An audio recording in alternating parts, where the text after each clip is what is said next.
Welcome to TNT, baby, the naked truth with Taylor Armstrong, where I'm going to expose everything about my life, and my guests are going to come on, get naked with me, and bear it all. Now let's get naked.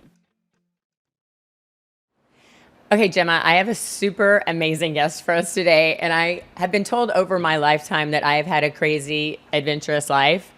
Well, my friend Terry Mugan trumps any story I've ever heard before. Terry, meet Gemma. We're so excited to have you. It's so great to meet you. I've heard incredible things. Taylor has gone on about your amazing life. I mean, it's an unbelievable feature film, and I cannot wait to hear what you have to say and get it straight from you. I'll just give it a lead in to give you a little hint, is that it is the Liverpool bank robber to Hollywood Butler. Yep. Not just any Hollywood Butler. Not just any Hollywood Butler, but we're about to learn all about it. Right. So I'm so thankful that you're here to share your story. Thank you very much for having me today, Gemma. Nice to meet you. Awesome. Taylor, thank you. So one thing that I found really interesting in reading your book is how your childhood started out. It was pretty tumultuous. Yeah, well, we started out in the city centre of Liverpool, and you know, we're just kids in them days. They come out the war, and when they came out the war, we just went on the streets. My father was away in the Merchant Navy. My mother was a housewife, and there were 7 of us, and we just sort of lived in this big block in Jeddick Gardens in Scotland Road. And what we did, we were left to our own devices, and we just went out and we just started doing things and forming little gangs and what we were going to get up to. I think you left home about 7 years old? I was about 7, yeah. At first I went into a home, and then they got me. I ran away from that home for abuse. And then I went back on the streets of Liverpool, and I wouldn't go to school. Our first little caper, they call it in England, was I was waiting outside there was a place called Ashfield Farm. I was waiting for the milkman to make some money and to deliver the milk. And what happened was... And you were delivering the milk at 7 years old? Yes. Wow. Yeah, to make some money. Yeah, there's so many people that couldn't even imagine their 7-year-old out trying to work. Yeah, I used to get up at 4 in the morning. Yeah. And in the local neighbourhood. Wow. Because in them days, you had the horses and the cart where they delivered the milk. Right. And I was waiting outside one morning, and he said, "What are you doing here?" And he said, "Jump on with me then." And I went on. So the following week, I went with him, and then he said to me, "You go and collect all the money." Right. So I collected all the money. Absolutely, I'll collect all the money. I went a bit cuckoo. I went, I like this, you know, like a kleptomaniac. So what I did, I just collected all the money, gave it to him, and then the following week, I got there 2 hours before, collected all the money, and I left on my own. And then I buried that money in the cemetery, in the Anfield Cemetery in Liverpool. In the cemetery? Yeah, oh my gosh. And then what happened is the police were looking for me everywhere. And then eventually then we went to the bread company. We did the same thing at the bread company as what we did in the milk company. Wait, Earl, this worked. Where else can I do this? Yeah, and that's what we did.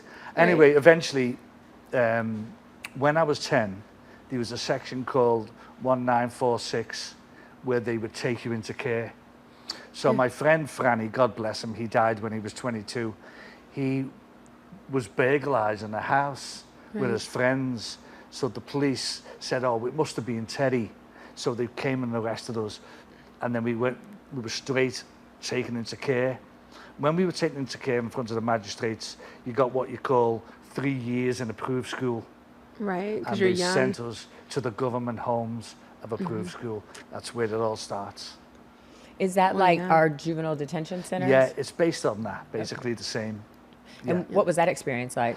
Well, I was in there actually, the government had got these guys from the Navy and the Army, and they brought them in to come into the homes, and not only, most of them were paedophiles. And they were targeting the children. Oh, that's horrible.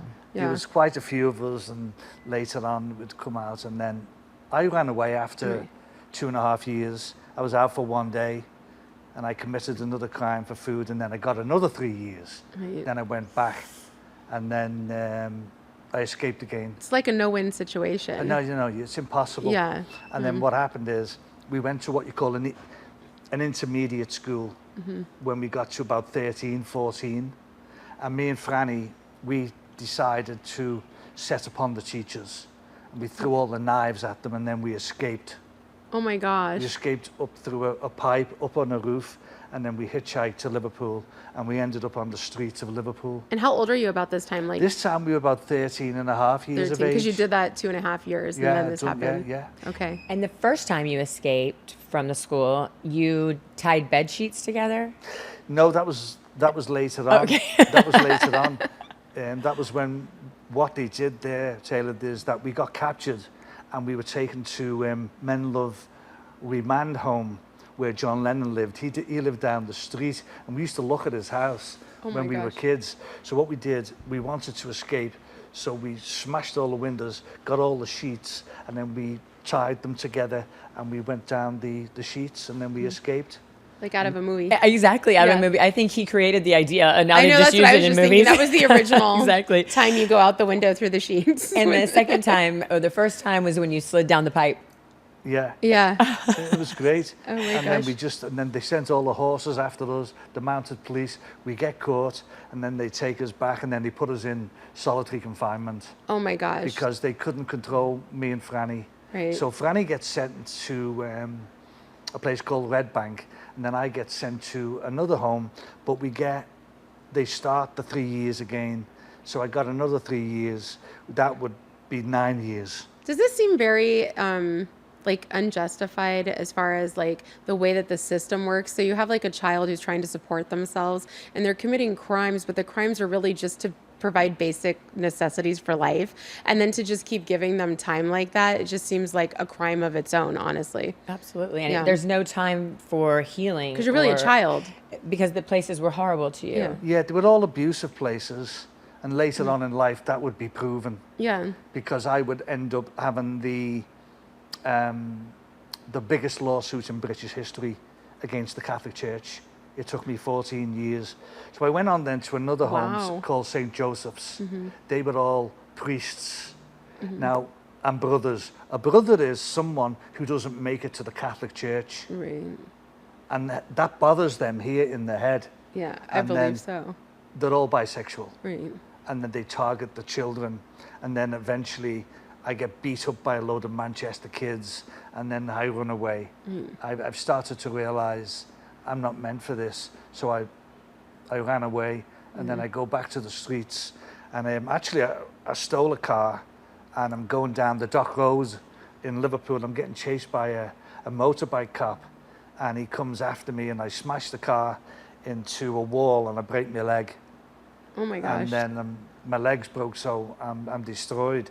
They take me back to the home, they beat me up, and then I'm isolated in solitary confinement once again for 6 weeks with a Bible. With your leg broken. My leg broken, a Bible. They bring me food, and they won't let me out. So eventually I get better, and I run away. Right. Yeah. It's been a lot of running in your life. Yeah. There was one part in the book, and I was curious which one of these facilities you were in. Someone brought you to their office, and you thought that perhaps they were going to beat you or molest you, and they ended up giving you a pile of pressed clothes, fresh clothes. Yes, that was when I was getting released.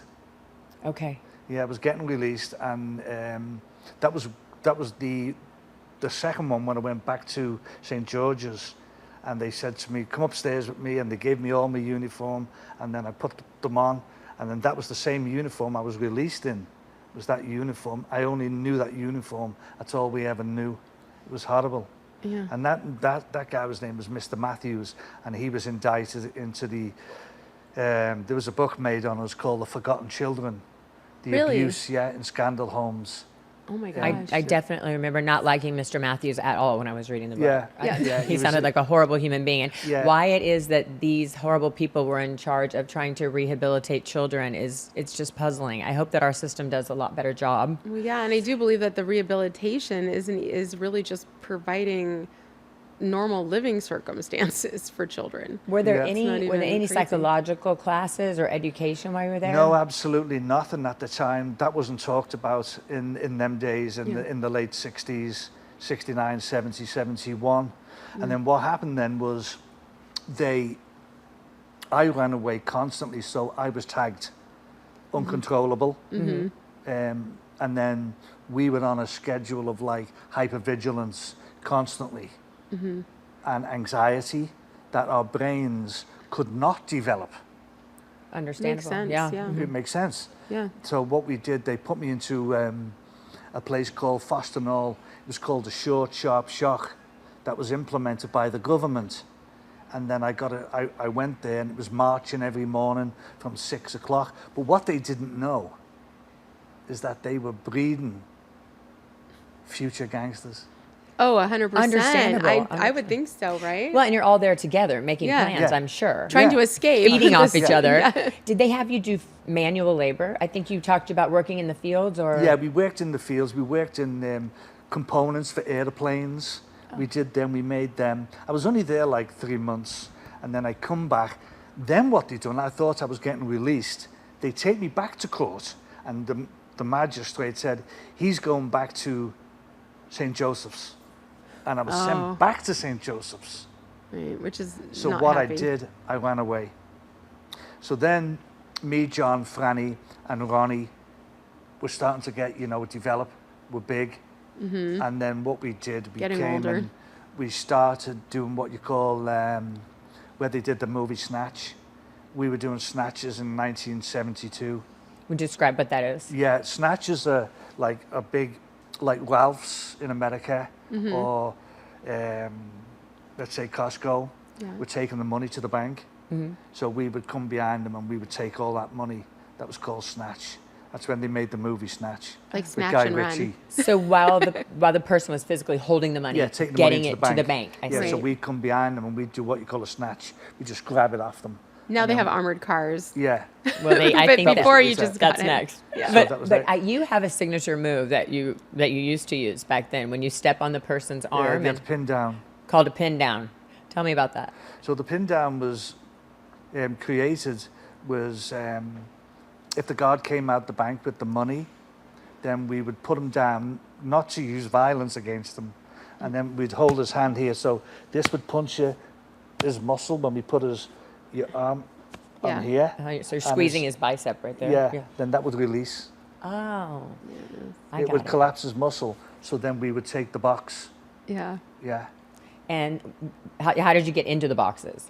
Well, the boxes them times were just, there was no alarms on them. Okay. It was just So a we box. just get a hammer, smash the lock off, open it, and there'd be a big case of £20, £10, £5, and £1. Mm-hmm. Did you know which places were going to be moving the most money based on their Yes. volume? Woolworths was one of them, right? Yeah, Woolworths was one of the stores in Liverpool. Yeah, they were quite good. We'd go and we'd watch the girl on a Friday afternoon going in the bank. We'd just take it from her. And this was all just like planned out and everything, but you never used like guns or weapons or anything like that. No. Was it always just physical? No, we never used that because we Yeah. were actually me and Ronnie were Yeah. boxers. We did Yeah, a you lot were of just boxing. strong. You just would go up Strong, and so, get it. The average person. But our objective was not to hurt anybody. Yeah. Our objective was getting The money. the money. Yeah. Well, and absolutely, going through all of those schools, as they call them, they gave you no education. And so when you're out and they haven't provided you with another profession or any other opportunities, I don't know what other path they expect for these young people to take. Yeah, I mean, it's like when we left the approved schools, the homes in England, they just kick you out on the streets. When Matthew said, here's your clothes, go. Yeah. And then you're out the door after all them years. What was the purpose of that? There was no purpose.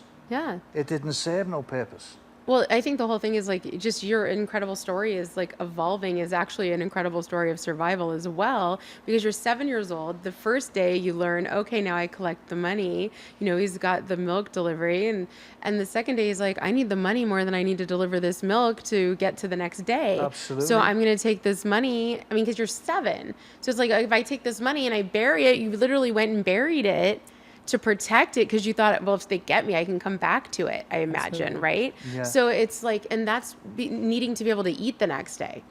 Yeah. After you got out when you were a little bit older, and now you guys are doing the, what did you call them again? The snatches. The snatches. Well, we did the snatches, and my mother had passed away. She died when I was about 16. So I'd gone down to Brighton with my brother outside London. And what I'd done, I'd stole 2 shirts on a Friday afternoon. Right. Shirts. Yeah, shirts. And they were in a bag. And my brother lived in Brighton. He was well known by the police. So we just left. Then we went back to Liverpool and we were doing a snatch that day, that afternoon. Yeah. And then what happened was that night, the police came in the pub and surrounded me. Now I'm thinking that they want me for the snatch. It was for the shirts. It was for the shirts. It was for the shirts. Oh my gosh. So what happened is I'm in the pub panicking, Yeah. and then all the cops around me, and then next thing they said, get outside. And I said, no. So I went to run for it, and eventually this cop, he pushed me through the window. My arm goes through the window, chops these 2 fingers off here. These fingers were chopped off. Oh my gosh. This scar here, so my hand was hanging off, my artery was burst, the tendons were severed, and then I went unconscious. Oh my gosh. So then I woke up in the hospital the next day, and they'd done emergency surgery to save my life. And they've That's got amazing. me handcuffed to the bed because of me past of running away all the time.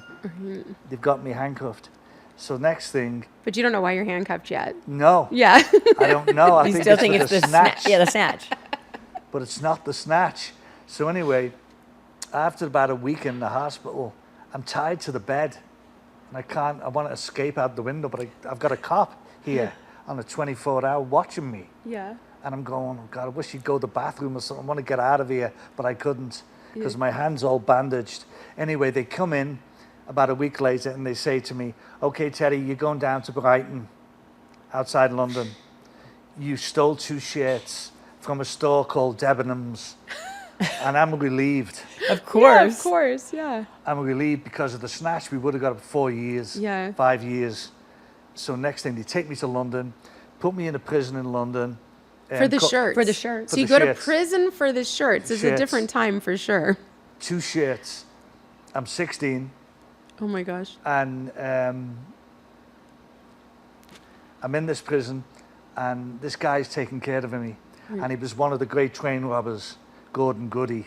And he goes to me, what are you doing here? And I'm a young kid like you in a prison like this. And he introduced himself, and I'm doing physiotherapy. And then I go to court, and the judge, because of my record, he can only give me prison. He can't give me approved school no more. He can't give me my attention. gosh. He can't give me Borstal. So what he does, he gives me 2 years Oh my At gosh. 16 years at old. 16 In a mainstream prison. in not a mainstream prison in London. not a juvenile. Not This a is juvenile. exactly how it happens. Yeah. You know, it's just like, and then it just gets worse and worse because now you're in prison, you're meeting all of your people, you know, and now it's like you're making plans. Combining right? efforts. But this Yeah, prison, combining though, efforts. Taylor, this prison is a top security prison in London, Wormwood Scrubs, Oh my gosh. where all the big top gangsters are in England. Oh my God, they're unbelievable. And I met a few of them, and they're very famous. And anyway, I have a fight. Yeah. I have a big Of fight course. Of course. because I'm from Liverpool. They're from London. There's a rivalry, and I had the fight on purpose so they would ship me out to Liverpool, 300 miles away, because I wanted out of the London prison. And anyway, I get put in solitary confinement. I lose 6 months of remission, and then I go. They ship me out to Liverpool, and I end up in Liverpool. And then after I'd served me 2 years, I came out of that prison Right. with one of the shirts on, walking down the street. They gave you, because you went to prison in this shirt. Yeah. And so you left prison in this shirt. Yeah. It's That fabulous. is wild. So you had to have been known all around town, all around Liverpool by the cops. Oh yeah, since I was a kid, Right. because we were tagged by the social services. So they were just And watching you. everyone knew us in the gangs, in Scotland Road, Walton, and Norris Green, and everywhere. Everyone knew us. I was quite famous as a young kid. Yeah. Infamous. Yeah, I was infamous at the time. Oh my Now probably gosh. famous Absolutely, you're very famous. So what happened was then, after that, my brother Alan, God bless him now, he's in heaven, he took me down to Southampton, and he'd done the maiden voyage on the Queen Elizabeth II. So he said, what are you going to do? He said, I'm going to get you on the ship. So I forged all the documents. Of course. I forged all the documents, and I get on the ship. I'm 18, a new life. Awesome. I've got to adjust from that prison life. From when I was 10, I'd been sentenced to 18 years. And now I've got to adjust. Going on in the civvy world, I've got to adjust to the QE2. And they signed me on as a specialist cook, like a chef, that I would be in charge of any corner. And I had no experience. So I just got on with it. A few guys take me under the wing. You figured it out as you went along. I just figured things out. Yeah. And then this guy takes me under his wing, and a guy comes to me and he says to me, why don't you go and be a waiter? Put an application in to be a waiter. So then I become a waiter. On the Queen Elizabeth II. Yeah. That's amazing. I became a waiter on there. And then after about 2 or 3 years, I was doing well. Oh, yeah. That's a long stint for you. Yeah. You didn't escape. No. It must have been comfortable for the first time ever. Yeah, it was comfortable. Yeah. But you couldn't get that criminology out your head. Yeah, and because now it's like been built into you since you were a small child. Yeah, it was built into the brain. Yeah. So what happened was there was a guy came on the ship and he never showed up. So as I was signing back on the ship, because I'm a waiter, the purser said to me, Teddy, do you want to go in the penthouses? And I went, yeah, sure, I'll go anywhere. Yeah. So I get to go in the penthouses with Nice. this other guy. So now you're a waiter in the penthouses. No, I'm a butler. Oh, a butler. Okay. I get promoted to a butler. Got it. I get promoted to the butler.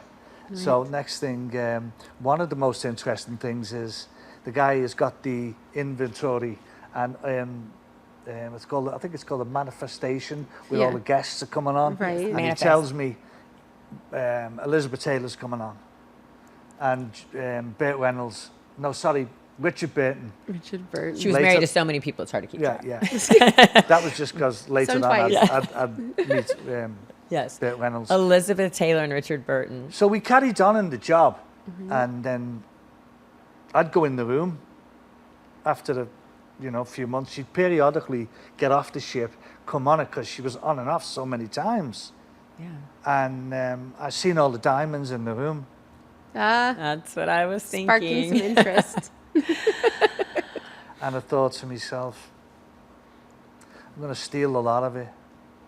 Now, going back to my childhood, my old friend, a guy called Ronnie Gibbons, he was in New York. He went when he was 17 to be a professional fighter. And he was with this guy called Gil Clancy, who trained Muhammad Ali. So I thought, well, I'm going to go and see Ronnie. If we do the jewellery heist on the QE2, Ronnie can sell all the jewels in New York. So I go get Ronnie, goes to the gym, see him. I'm with Gil Clancy in Manhattan, and he's training, wait for him. We walk down 42nd Street together. Here we are when we were kids, 8 years of age in Liverpool.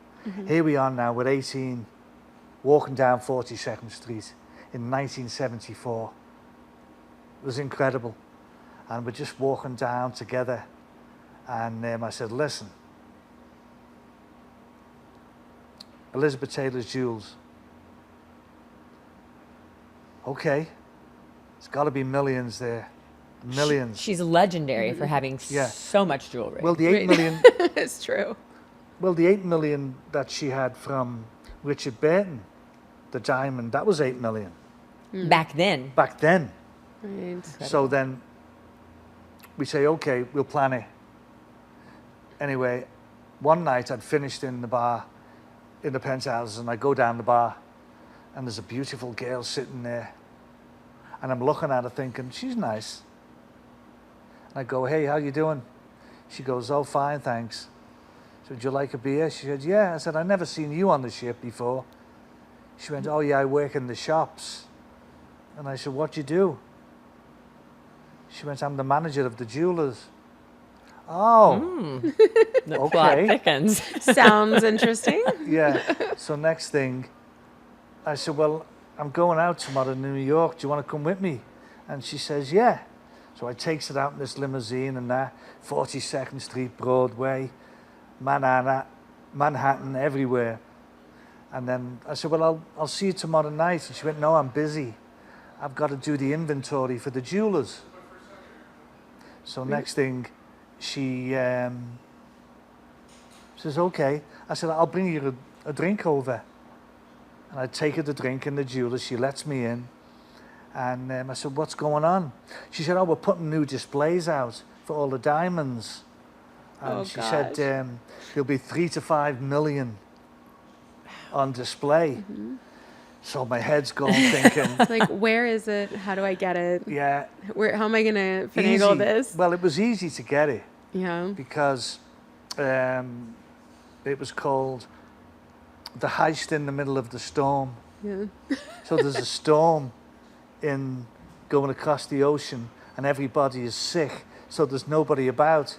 So that'd be a good opportunity to smash all the displays and just take the diamonds.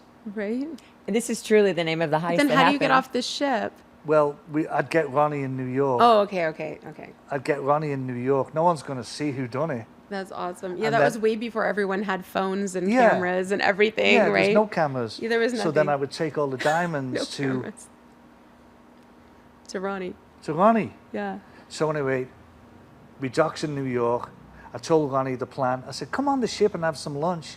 As we came on the ship, what happened was we're getting followed by the Secret Service in London. And they grab hold of Ronnie and they say, hey, who are you? I said, he's just come on for his lunch. He's with me. And they said, no, he's not. And they kick him off the ship. And they said, when you get back to Southampton, you're under investigation, we want to speak to you. We gets back to Southampton and they arrest me. Really? But you hadn't done the smash yet. No, Okay. no, we hadn't done it. So next thing, what we did, we get to Southampton, they take me in, bump, and they say to me, you are a member of the IRA. Now in the book, I don't tell them because there's so many stories about bank robberies and snatches and all the smashed jewellery. I never put that in the book. That's an That's right. exclusive. It's going in the second book. Second book. I'll tell you why. A dear friend of mine, Stephen Battle, we went to London 2 months ago and he came, I took my daughter with me, Kelly, and we were sitting in a pub, 9 of us, after I'd just done the audio book. And Stephen's sitting there and he said, did you tell them about the heist on the ship? And I said, no. I said, that's going in the second book. Right. And he looked at me. I said, you tell them the story. Yeah. He was 16. Really? He was a busboy. And he told the story to my daughter and the 9 guys that were sitting there, all about that heist. But it was not in the first book. It's going in the second book. I think there's a lot of new things that are going to be in the second book. Yeah. So anyway, we get fired. Yeah. I go Get back fired. to Liverpool. Go back to Liverpool. I don't see Ronnie But again. you're under investigation now in Liverpool? Yeah. Okay. Everywhere.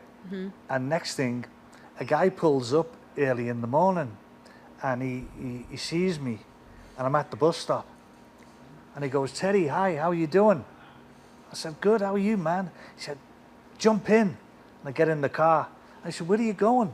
He said, well, I'm just going to see where all this money's moving. And what it was the post offices in England.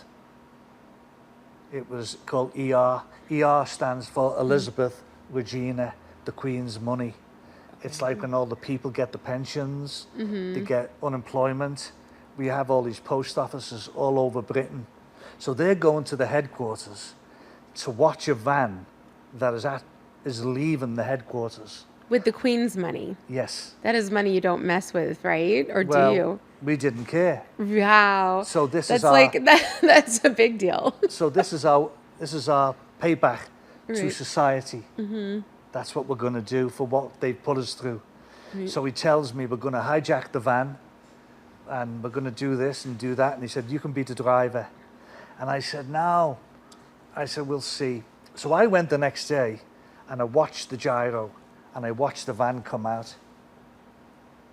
And he did about 11 drops. Yeah. And I went back to the guy and I said, you guys carry on. I'm going to get my own gang and we're going to hijack that van in 3 months. And it took us 3 months to Put it schedule together. Yeah. And did you hit it? You just hit it right out of the gate. You didn't wait for the individual No, drops. we hit it when it was the first stop, the first post office. We hit it Why did her money go to the post office? because it's from the government, the Queen. That's how they distribute it. That's So how it's they different. I distribute see. it. It's because it's a government It's facility it's, building. It's like the Social Security Yeah. here in America. I got it. And then these were like Brinks style trucks, armored trucks. Yeah, they were post office vans that had locks inside them. And they were just like normal men that were working there. But, you know, we wouldn't use violence and there was sometimes things went wrong. It's a lot different than the way we would think Yeah. now with Oh, you know yeah. bulletproof glass and armored vests and all the things that cameras everywhere. I mean today. So what happened actually was the second What do you driver, when the getaway, there was a big fight in the middle of the street. Yeah. There was a lot of trouble. And we get away and in the first car. And then the second car, a guy's supposed to use his taxi. Yeah. And he doesn't, actually, no, he's supposed to get the stolen car and then he uses his taxi. A kid shows up here mixing cement, sees us all in the masks, takes the number of the taxi. He gets arrested. He gets arrested, gets into the police station, never being investigated. Who's the head man leading these bank robbers? It's me. And he gives my name to the police. So I go to London. 2 weeks later, come home, I'm arrested, coming outside my apartment with about 20 detectives. Surround me, put me on the floor, take me in. They get a woman, an old woman, on an identification parade to touch me. That was enough for them to charge me with that robbery. Like a lineup? Yeah. Really? Okay. Yeah, it's identification parade. Oh, identification one parade. person. Yeah. Yeah. So it only took one person to Just identify you, one, and that was it. it. But they told her who to pick. Well, yeah, later on. So what happened is I go to jail for 6 months. And I put what you call an application in to get out of jail from the 3 judges in London. Right. And they let me out because there's no evidence. But you still have the money, right? Yeah. Yeah. Okay. Was it in the cemetery? No. No, it was in Okay. a safe house. Okay. It was we used to use safe houses. Right. We always used safe houses where the money would go. So the trial starts. It's one of the biggest trials in Liverpool. The jury's full. All the court's full. And I'm out on bail. But this woman doesn't know I'm out on bail. And she's in the courthouse. So I cut my hair short, put a part in the side, got a suit on, and I walk in the court with my wife. And I said to my wife, hold on a second. I go over and I said to the lady, excuse me, do you remember me from the police station? Oh no. My name's Detective Sergeant Smith. Do you remember me? And she says, yes, I remember you. I said, well, everything's going to be fine today. Next thing, the police are all down the end of the corridor smoking. Next thing, the trial starts. I've got all these barristers from London with all the big wigs on, and the prosecution gives their side of the story. Then the judge who gave me bail, he came specially from London to the case. Next thing, my barrister says, can you stand in the box? They get the witness and they say to the witness, you, what's your name? LCC no. And you seen this day, this man attack the post office man when all them men were wearing masks And she says, yes. So she said, well, I'd like you to identify that man that's in the box now. Now, this is 6 months later. Right. Right. I told her when I was in the court, my name was Detective Sergeant Smith. Yes. Yeah. She gets up and she goes, that's Detective Sergeant Smith. Oh my gosh. I love Oh no, so she So just good. discredited herself Yes, completely. Perfect. So the judge put his glasses down. He said, I'll give you one more question. So I went, excuse me. So I said to the lawyer, I said, ask her, was she shown any photographs by Detective Sergeant Smith? So then he asked another question. Was she shown any photographs by Detective Sergeant Smith? And she says, yes. The judge went, I'm stopping the case. I get not guilty. Oh, that's awesome. Amazing. The jury come out. They And crazy. Yeah, they're all clapping. They're all congratulating me. But then, as I leave the courtroom, I'm on a 24-hour surveillance.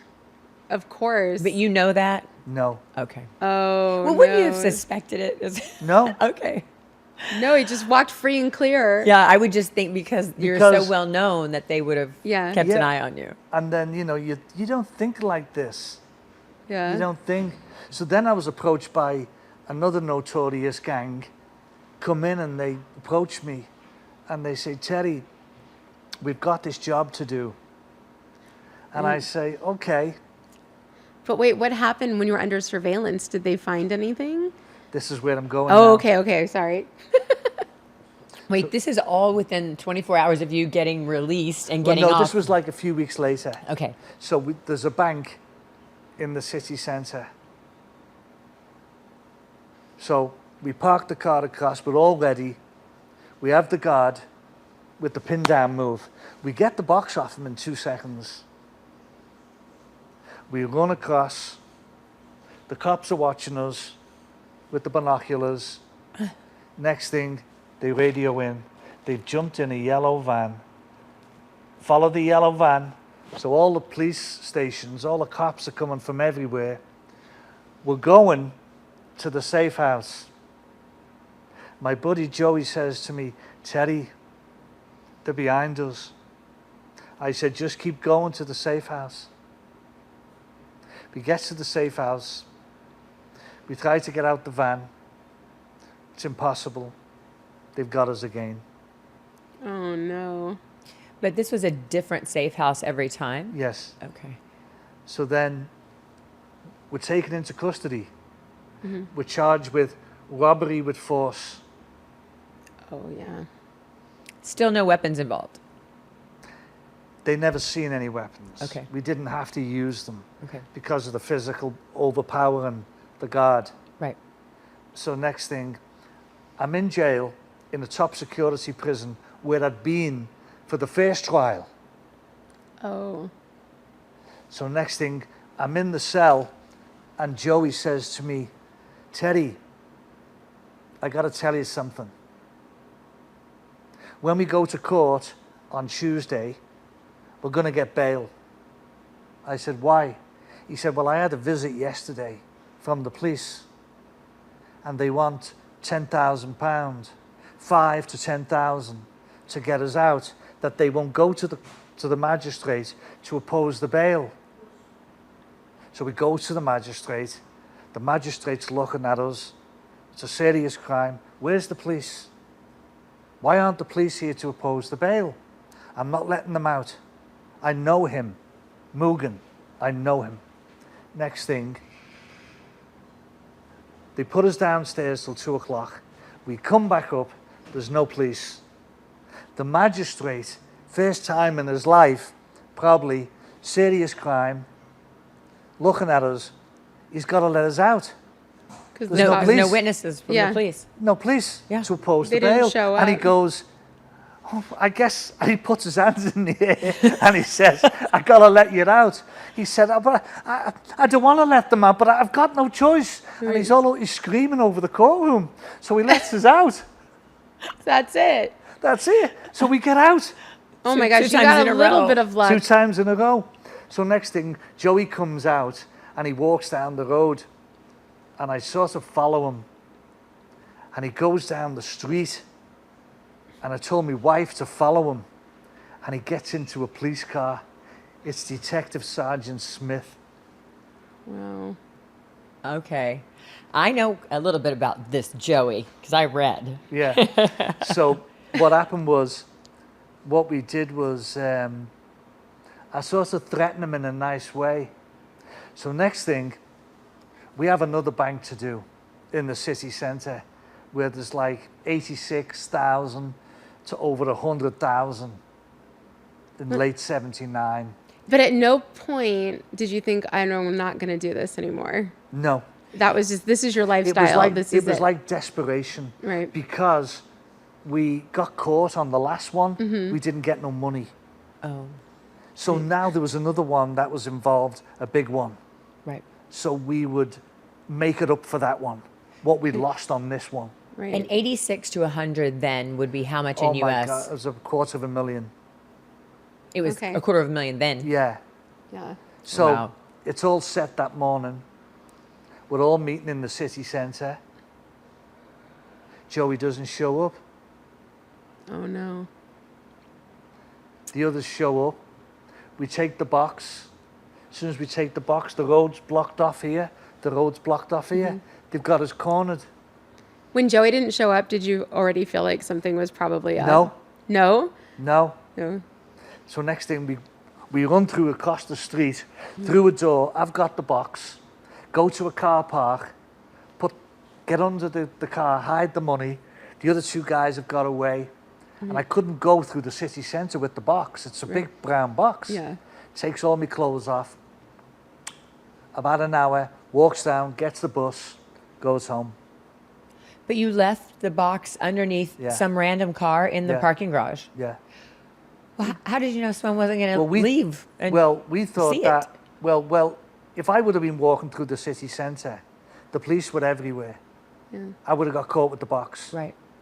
So we left it there under the car, knowing that we'd come back maybe 5 o'clock. We came back and it was gone. Yeah. No. Yeah. I didn't So remember I don't that know if part. the police got it. I don't know to this day. Really? But it don't was know just who a got it. random car. It wasn't Yeah. your car. No. Okay, it wasn't your getaway car or anything. No. Yeah. Oh, gosh. You just couldn't go anywhere where you couldn't get No, away because and we- carry the all box, the right? plan- Like, you have no all choice. the plan got mixed up Yeah. because we couldn't go That's to the cars. wild. We were in a panic. Yeah. So next thing, that was it. Box is gone. That was it?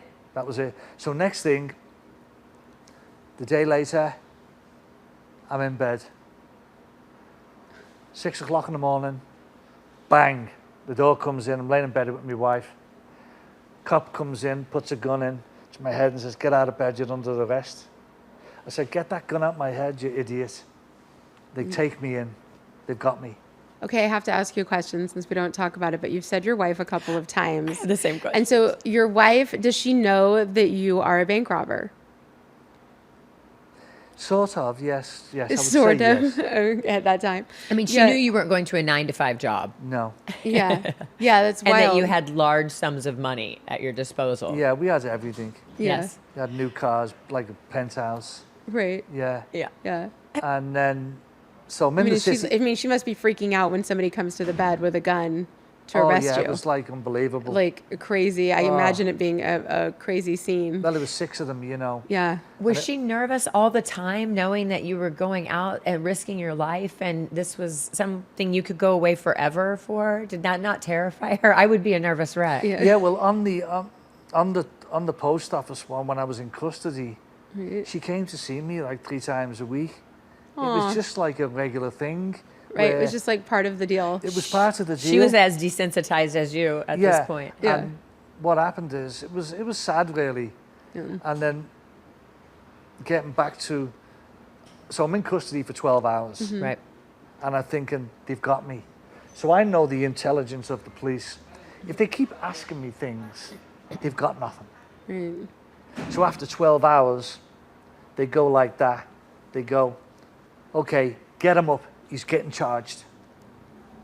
And they're interrogating you for 12 hours? 12 hours. Okay. And you're in your underwear, right? Yes, boxers. Boxers. Oh my gosh. And I don't say nothing. So after 12 hours, big guy comes in, get him up, take him to the desk. You go to the sergeant's desk to get charged. goes to the sergeant's desk. Sergeant goes, hold on a minute. Goes to the phone. Yeah, okay. Yeah. Comes back to the desk. He says, you got to let him go. And It's I'm going, crazy, right? And I'm like that. Yeah. Go on. Yeah, let him go. That's it. So all the detectives are going, no, we can't let him go. We've got him. We've been after him for years. Right. So next the sergeant said, listen, we just got a call from the government. There's a prison strike. I cannot take any prisoners. Prison strike. You got to let him go.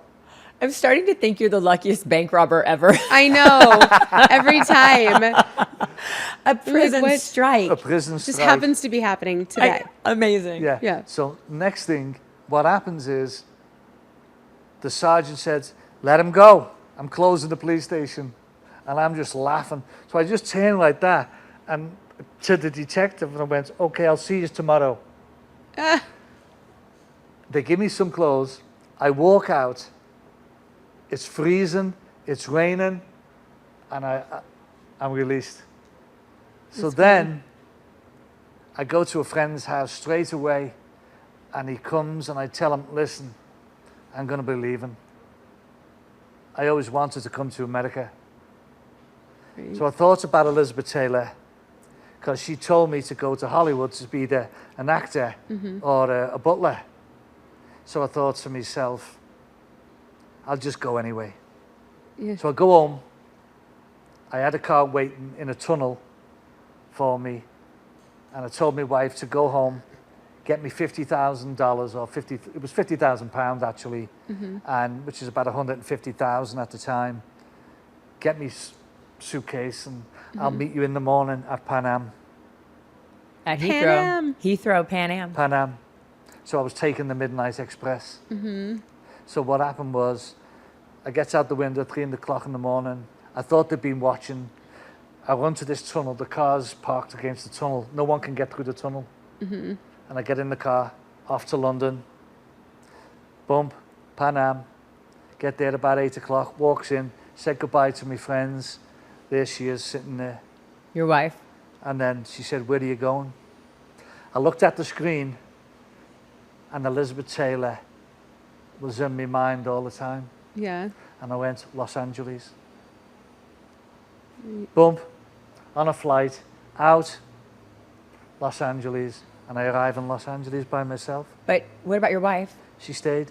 She stayed. She come back, like, you know, she followed me 3 months later Yeah. to Santa Monica. Yeah. Well, in those days, how did you know how to hook up with her again? Because we didn't have cell phones or. No, we never, I'd call her mother's house. Okay. You know, she had a mother and father had a phone. And then I had another friend where she'd go at the weekends. Susan Globe, actually, lovely little dear friend. And she'd go there and I'd call her there. And so that's how you were able to communicate your meetup spot. Yeah. So remember the song Doctor Who? Yeah, of course. When he said another $3 for the phone. And that song was always in my mind because I used to get the operator on in Santa Monica Have a in the connection. pub. Yeah. And she said, that's another $3. And Yes. the operator said 30 cents more for the next 3 minutes. Yeah, I remember remember that? Yes. Actually. So I'd put all the money in there and I'd have You're loads just of trying change. to find more change Yeah, as you're trying I'd to have call. loads of change. And the operator said 30 cents more for the next 3 minutes. That was Yeah. Doctor Who. Who, yeah. It was it. And then my wife was going, who's that on the phone? And I go, it's the operator. She's telling me to put another 30 cents in. Right? You're It like was running out great. of change. So trying to then get your call. eventually she came over. I love it. I love it. Yeah. And the story gets even more interesting from there. But you're going to have to wait for next time to hear all about that. We'll be back with Terry.